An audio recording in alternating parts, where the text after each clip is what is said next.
سیٹھ جب اپنے حفاظتی دستے کے ساتھ اپنے محل نما بنگلے کے دروازے تک پہنچا تو اتفاقاً اس کی نظر بوڑھے دربان پر پڑی جو سردی کی شدت سے کانپ رہا تھا۔ آج موسم انتہائی سرد تھا، اوپر سے شدید ٹھنڈی ہوا چل رہی تھی، جس کی وجہ سے بوڑھا دربان اپنی پرانی اور باریک وردی میں کپ کپا رہا تھا، لیکن اپنے کام کی انجام دہی میں مصروف، کیونکہ یہ اس کا معمول تھا۔ سیٹھ نے جب اس ضعیف دربان کو دیکھا تو اپنی گاڑی رکوا کر اس سے پوچھا، سردی نہیں لگ رہی ہے؟ دربان نے جواب دیا، بہت لگتی ہے صاحب، مگر کیا کروں، گرم کپڑے نہیں ہیں میرے پاس، اس لیے برداشت کرنا پڑتا ہے۔ سیٹھ نے کہا، ابھی اندر جا کر اپنا گرم سوٹ تمہیں بھجواتا ہوں۔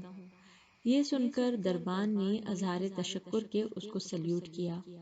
سیٹھ بنگلے میں جا کر بھول گیا کہ اس نے باہر دربان سے کیا کہا تھا اور اپنے نرم گرم بستر پر دراز ہو گیا۔ اس کے کمرے میں ہیٹر بھی چل رہا تھا اور باہر سے بارش کی رمجم کی آواز نے ماحول کو اور حسین بنا دیا تھا۔ ایسے میں باہر کھڑا بوڑھا دربان اس کے ذہن سے بالکل محو سا ہو گیا تھا۔ سیٹھ اپنے بستر پر گرتے ہی نیند کی وادی میں چلا گیا۔ دوسرے دن صبح اسے خبر ملی کہ گیٹ کا بوڑھا دربان دروازے پر مر گیا ہے۔ سیٹھ کو یہ سن کر اپنا گزشتہ رات کا کیا ہوا وعدہ یاد آ گیا۔ باہر جا کر سیٹھ نے دربان کی لاش دیکھی تو وہ سردی سے اکڑی ہوئی تھی۔ اس کی آنکھیں تھوڑی سی کھلی ہوئی تھیں، جیسے کسی کی راہ دیکھتے دیکھتے جامد ہو گئی تھیں۔ ساتھ ہی پاس مٹی پر اس کی یخبستہ انگلیوں سے لکھی گئی یہ تحریر بھی تھی، سیٹھ صاحب، میں کئی سالوں سے سخت سردیوں میں انہی کپڑوں میں اپنی ڈیوٹی انجام دے رہا تھا۔ سردی مجھے جب بھی لگتی تھی، لیکن خدا بھروسے میں سخت سے سخت سرد موسم کو بھی جھیل جایا کرتا تھا، مگر کل رات آپ کے گرم لباس کے وعدے نے میری جان نکال دی۔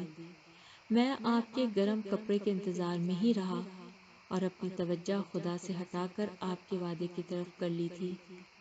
سہارے انسان کو کھوکھلا کر دیتے ہیں، اسی طرح امیدیں بھی کمزور کر دیتی ہیں، خاص طور پر جب یہ کسی انسان سے ہوں۔ امید اور بھروسے صرف اللہ ذوالجلال سے ہونا چاہیے، ساتھ میں اپنی طاقت اور اسباب جو اللہ رب العزت نے آپ کو دی، اس میں اضافے کے لیے صرف اور صرف اللہ بزرگ و برتر کی طرف متوجہ رہیں۔ جزاک اللہ